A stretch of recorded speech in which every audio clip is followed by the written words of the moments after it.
Salutare pescari! Astăzi vrem să vă arăt o sobiță care de-abia am terminat-o pentru a vă încălzi iarna când mergeți la pescuit. Chiar acum am finalizat-o, am făcut-o pentru un prieten. Este făcută dintr-o țeavă de 8x8.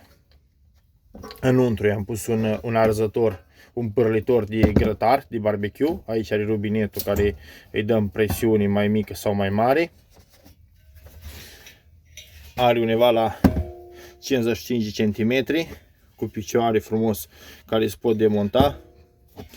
Deasupra are 1, 2, 3 tăieturi ca să iasă flacăra.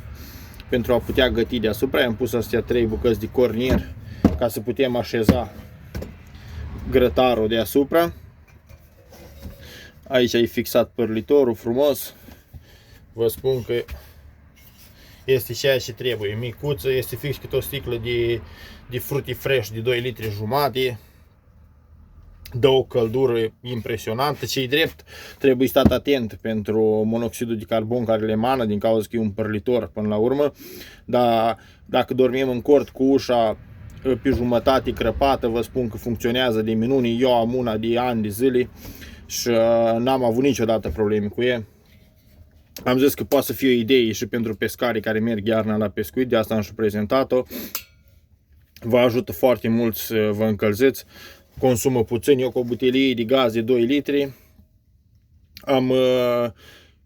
merg cam un an aproape.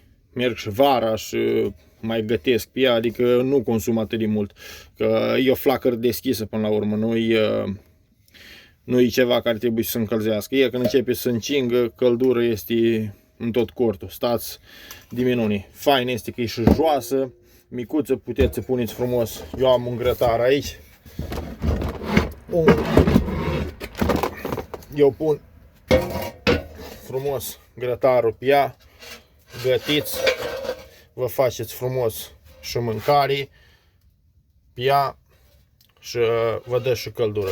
Adică 2 în 1. Vă puteți și încălzi și găti pe ea. Este foarte ușor de făcut.